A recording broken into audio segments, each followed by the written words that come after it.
Alrighty folks, I'm really excited about this one, man, because I have always been and always will be a massive fan of horror. Now, being someone who was exposed to Hellraiser way too early in life, I can say with confidence that the grotesque nature of this game is equal parts disturbing and exciting all at the same time. Without further ado, welcome to Hell.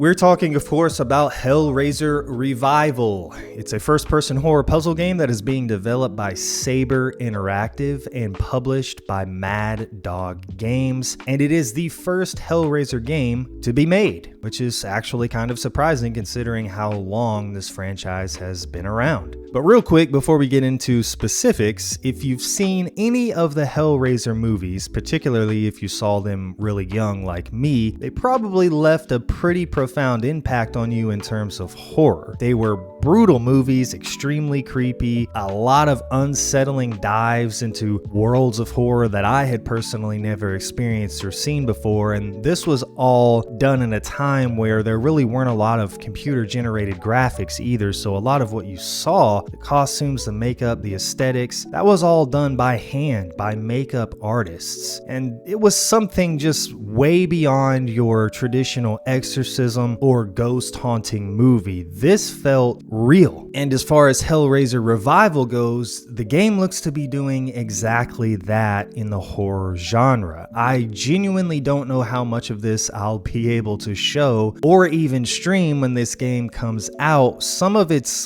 definitely going to be restricted because there is a lot of graphic, violent, even sexual content in this game, even in just the trailer for the game. So, in Hellraiser, you play as Aiden Lynch. This guy's a member of a biker gang who is tasked with fighting and defeating the Cenobites, as well as a host of other hellish beings, all in an effort to free your woman from the underworld because you decided to open a puzzle box that you shouldn't have opened. How many times have we seen this happen? And they never learn. They just continue to do it over and over again. A few trailers for the game have been released up till now, showcasing a variety of locations and encounters you are bound to have in the game. Among these included a dev diary of the team's journey in consulting with the creator of the original series, Clive Barker, who was also the creative director, if you will, behind a game that released many moons ago, Jericho, which is one of my favorite games of all time. And it's wildly unfortunate that game never received a follow-up or a remaster, but anyway, Clive Barker is still alive and kicking, and the myriad of difficult decisions they had to make when it came to how violent and exposing the game was, Clive Barker was there to lend a helping hand. Not the least of which, of course, as I already mentioned, is the amount of sex and BDSM content that exists in the game, including full nudity. YouTube is gonna have a fun time with this one. So how do you play the game? What's it like? Well, you'll have a variety of abilities to use, as well as new items and abilities to learn and craft, so nothing crazy new in terms of RPG-based combat and exploration, leveling up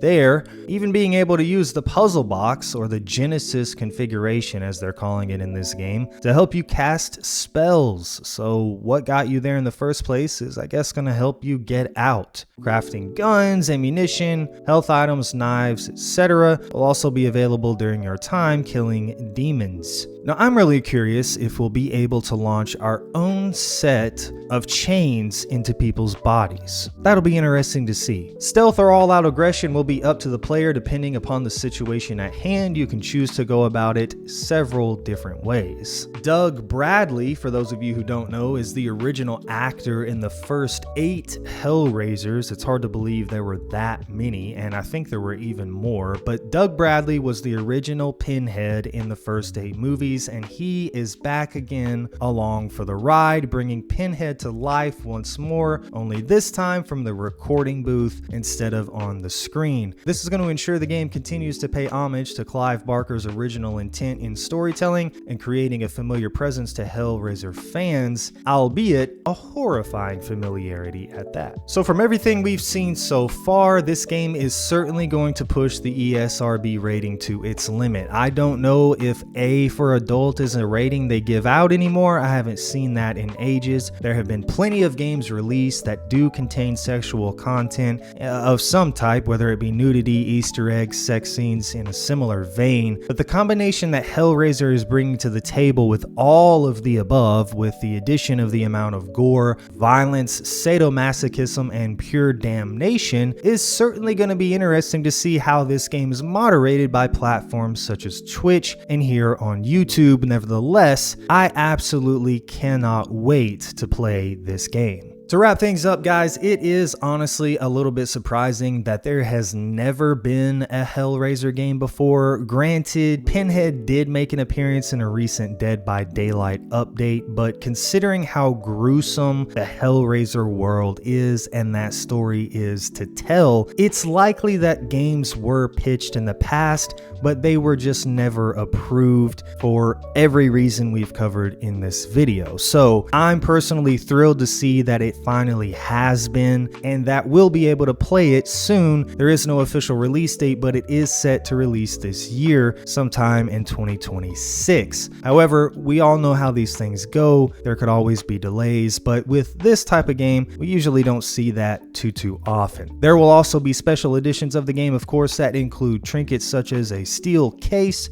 a statue of Pinhead or a Cenobite, and even your very own puzzle box. But better be careful with that thing. You never know where it might lead you. Until next time, guys, I'll see you online.